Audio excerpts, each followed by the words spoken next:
जय माता दी। आप सभी को चैत पूर्णिमा और हनुमान जयंती की हार्दिक शुभकामनाएं। आज चैत पूर्णिमा के दिन रसपान कीजिए चैत पूर्णिमा की कथा का। अगर आप भी सत्यनारायण भगवान की कथा सुनना चाहते हैं तो हमारे चैनल पर अपलोड है, आप उस वीडियो को जरूर देख लीजिए।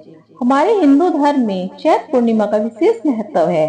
ऐसी मान्यता है कि इसी दिन भगवान श्री हनुमान जी अपने प्रभु श्री राम का सहयोग करने के लिए धरती पर अवतरित हुए थे। धार्मिक मान्यताओं के अनुसार अगर कोई व्यक्ति चैत मास की पूर्णिमा के दिन श्रद्धा पूर्वक भगवान विष्णु और माता लक्ष्मी जी की पूजा करे तो उस व्यक्ति को हनुमान जी की विशेष कृपा प्राप्त होती है। अगर आप भी हनुमान जी को प्रसन्न करने के लिए चैत पूर्णिमा का व्रत रख रहे हैं तो आज इस कथा को अवश्य सुनना चाहिए। पौराणिक कथा के अनुसार एक बार की बात है, एक सेठानी भगवान विष्णु की पूजा अर्चना श्रद्धा और भक्ति पूर्वक करती थी, लेकिन उसका पूजा करना उसके पति को बिल्कुल भी अच्छा नहीं लगता था। इसी वजह से एक दिन सेठ ने उसे घर से निकाल दिया। सेठानी घर से निकलने के बाद जंगल की तरफ निकल पड़ी। रास्ते में जाते समय सेठानी ने देखा कि जंगल में कुछ आदमी मिट्टी खोद रहे हैं। यह देखकर सेठानी उन आदमियों के पास गई और उन लोगों से कहने लगी, आप मुझे किसी काम पर रख लीजिए। सेठानी के ऐसा कहने पर उन चारों आदमियों ने उन्हें नौकरी पर रख लिया।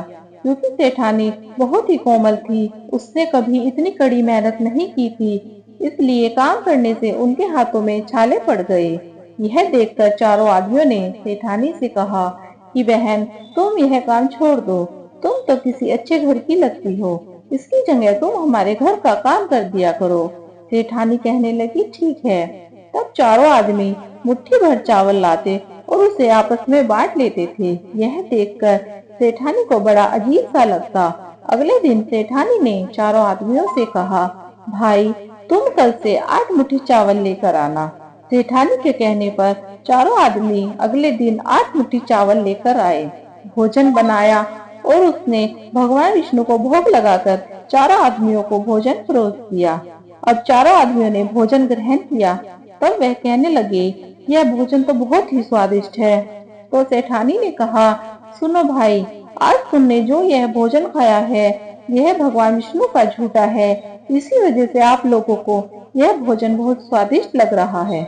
उधर सेठानी के जाने के बाद से सेठ भूखा रहने लगा। आसपास के लोग उसे देखकर ताना मारते थे, यह आदमी तो सिर्फ अपनी पत्नी सेठानी की वजह से ही भोजन किया करता था। यह सुनकर सेठ एक दिन अपनी पत्नी सेठानी को खोजने के लिए जंगल की तरफ निकल पड़ा।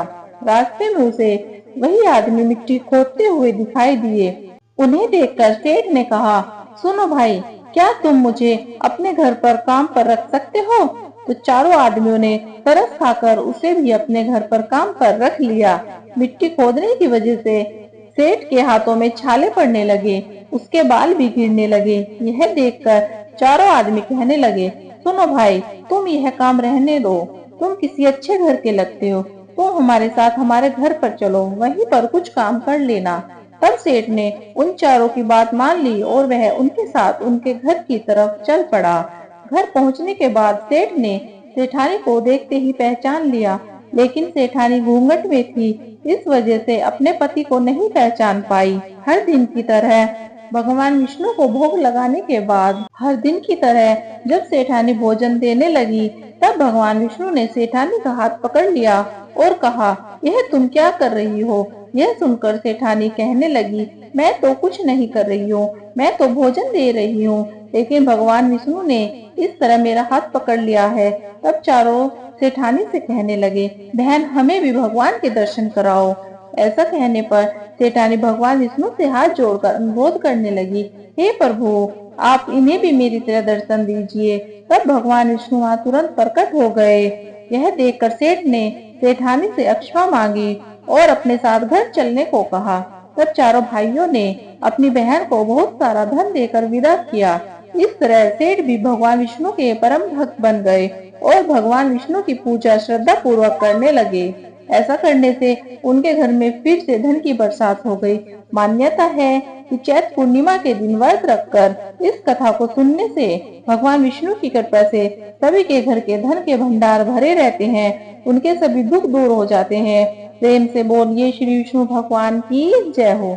प्रिय भक्तों, यदि आपको मेरा वीडियो अच्छा लगा हो तो प्लीज इसे लाइक कीजिए और हमारे चैनल को सब्सक्राइब कीजिए।